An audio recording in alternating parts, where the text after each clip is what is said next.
Akan mempresentasikan hasil dari jurnal saya yang berjudulkan Iman kepada Kitab-Kitab Allah, yang dipresentasikan oleh Haris Abdullah, nomor NPM 2101/2019. Di sini saya akan menjelaskan tentang pendahuluan. Iman kepada kitab Allah merupakan bisa dikategorikan satu unsur landasan dari keimanan dan merupakan rukun Islam yang ada di urutan ketiga. Sini yang dimaksud merupakan yaitu pembenaran dan hal disertai keyakinan keimanan bahwasanya kitab-kitab Allah itu benar adanya.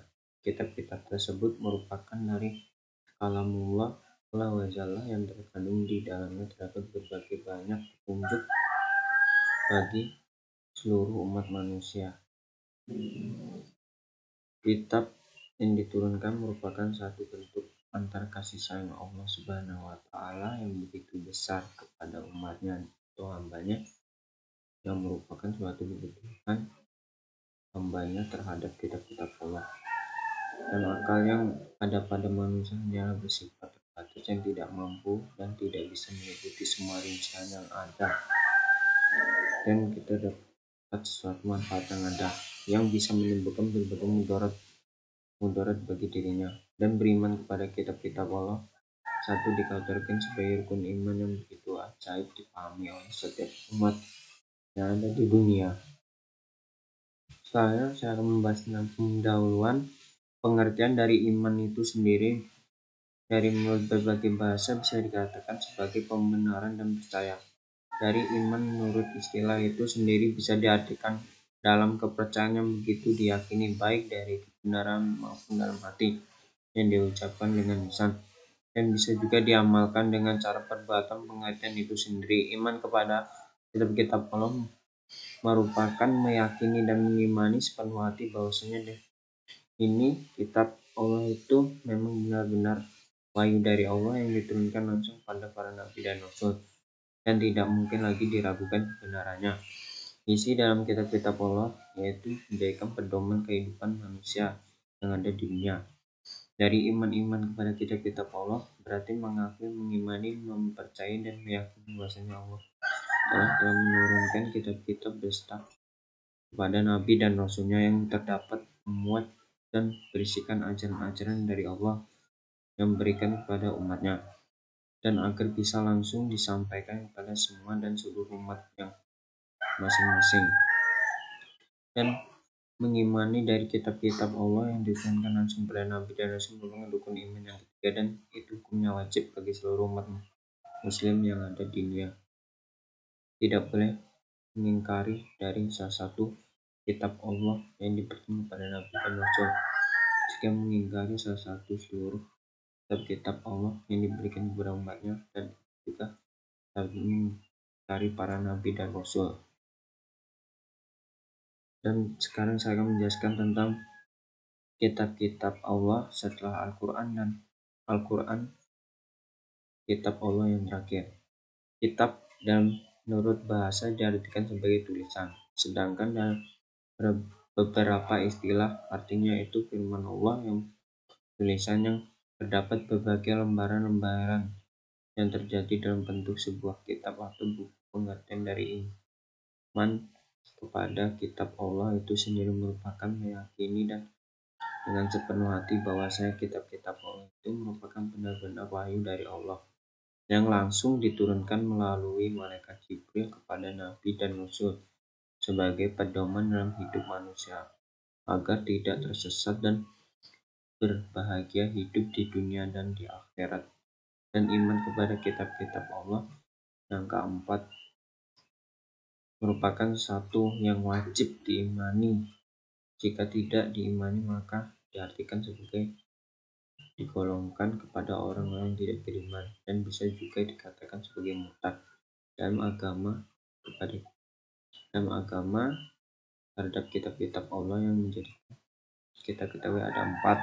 Berarti yang pertama itu Taurat, Zabur, Injil, Al-Quran yang wajib diketahui, yang mempunyai dan mempunyai keyakinan keimanan bahwasanya Allah Subhanahu wa taala itu mempunyai 4 kitab yang diturunkan kepada nabi dan rasul, dan kitab-kitab yang diturunkan oleh Allah kepada nabi dan rasul. Setelahnya saya akan menjelaskan dari kitab Taurat. Kitab Taurat yang merupakan diturunkan Nabi Isa alaihissalam pada masa kurangnya lebih abad ke-12 sebelum Masehi di daerah kota Israel. Kitab Taurat ini diturunkan dengan bahasa Ibrani. Kata Taurat itu sendiri disebutkan dalam Al-Quran yang tidak kurang lebih dari 18 kali. Isi dalam ajaran kitab Taurat itu mengajarkan bahwasanya dalam firman semua kitab Taurat diturunkan oleh Allah kepada Nabi Musa alaihissalam yang langsung turun dari puncak gunung Sinai. Kitab Zabur langsung diturunkan kepada Nabi Daud alaihissalam yang merupakan seorang bangsa Raja Israel Kan'an yang kurang lebih sekitar abad 10 sebelum Masehi. Kitab ini juga kitab Zabur berisikan tentang nyanyian memuji kepada Allah sebagai yang menurunkan kitab Zabur kepada Nabi Daud. Dalam kitab Zabur juga disampaikan kepada umatnya bahwasanya untuk menjadikan petunjuk dalam hidup, pedoman dalam hidup bagi umat Yahudi. Kitab Zabur juga mengisikan tentang kitab-kitab yang memuji-muji Allah atau kebesaran rahmat yang pada Nabi Daud atau nasihat, dan begitu pula juga hikmah-hikmah yang ada di kitab Zabur. Dan yang kitab Injil, dari kitab Injil yang langsung diturunkan oleh Allah kepada Nabi Isa alaihissalam, maka masa permulaan abad dari masa ini pertama yang turun di kota Yerusalem. Kitab Injil berisikan tentang sesuai dengan kitab Taurat, kan, tapi ada yang diralat dan tidak sesuai dengan beberapa peradaban pada masa itu. Dengan adanya penambahan isi-isu dalam kitab Injil tentang bagaimana cara berbuat baik terhadap sesama manusia. Kata Injil itu juga sendiri diartikan yang berasal dari bahasa Ibrani. Mungkin bisa diartikan kabar gembira, maksudnya berita yang akan datang yang menjelaskan bahwasanya ada utusan Allah, yaitu Nabi akhir zaman yang bernama Ahmad atau Nabi Muhammad yang akan membawakan ajaran untuk seluruh yang ada di dunia, dan bahwasanya kitab Injil yang asli akan menjelaskan tentang keterangan-keterangan yang nyata dan langsung dari perintah-perintah Allah kepada seluruh umat manusia. Al-Quran merupakan kitab yang terakhir yang diturunkan oleh Allah kepada Nabi Muhammad SAW, langsung disampaikan oleh seluruh umat manusia yang ada di dunia. Sementara itu Nabi Muhammad Rasulullah yang terakhir, dan Al-Quran harus diyakini, diimani oleh sebagian kitab suci yang terakhir yang diturunkan oleh Allah SWT kepada Nabi Muhammad SAW. Dan kitab Al-Quran diturunkan oleh Allah kepada seluruh umat manusia yang ada di dunia, dan kitab Al-Quran dijadikan sebagai pedoman dalam kehidupan manusia yang ada di dunia. Dan kitab Al-Quran itu tidak tersesat di dunia dan di akhirat, dan akan sebagai kitab yang suci yang paling benar terakhir isinya dari tulisan kita-kita yang terdalam mengucapkan semua aturan yang belum ada pada kitab-kitab sebelumnya, dan pada dasarnya kitab-kitab Allah yang paling terakhir. Sini saya akan menjelaskan tentang cara beriman kepada Al-Quran dan kepada kitab-kitab Allah sebelumnya. Cara beriman kepada Al-Quran yaitu meyakini, mengimani bahwasanya semua yang ada pada Al-Quran benar-benar wahyu dari Allah dan bukan dari karangan Nabi maupun Rasulullah, tapi benar-benar kitab dari Allah yang diturunkan Nabi dan Rasul. 2. Meyakini, mengimani kalau semua yang ada pada Al-Quran itu memang benar-benar. Meyakini dan mengimani kalau semua isi yang ada pada Al-Quran itu memang benar-benar tidak diragukan sedikit kemurniannya dan keautentikannya. Ketika mengimani, memahami, mempelajari, dan menghayati semua yang ada pada isi di Al-Quran. Yang keempat, meyakinkan bahwasanya Al-Quran merupakan dari Allah yang diturunkan pada Nabi Muhammad yang disampaikan kepada umatnya. Meyakini semua isi dalam Al-Quran itu benar dan bahwasanya Al-Quran tidak diragukan lagi walaupun sedikit pun. Yang keenam itu mengamalkan semua isi dalam Al-Quran dan hidup kehidupan sehari-hari seorang Muslim. Kita harus mengamalkan dari ayat utama yang surat Al-Ikhlas yang berbunyi Qul huwallahu ahad. Yang ketujuh, meyakini dan mengimani bahwasanya Al-Quran benar-benar bersumber dari dan merupakan wahyu Allah yang cara merupakan meyakini bahwa Al-Quran merupakan kalamullah dan firman Allah yang langsung dan bersumber dari Allah Al-Quran. Yang kedelapan, mengimani dan meyakini bahwasanya isi dalam Al-Quran benar dan tidak diragukan lagi benarnya dan mengajarkan tentang Islam yang bersumber langsung dari Al-Quran tentang kebenaran yang ada di dalam Al-Quran. Yang kesembilan, mempelajari, memahami, menghayati serta dengan sepenuh hati cara beriman, yaitu dengan mempelajari isi dalam kandungan Al-Quran.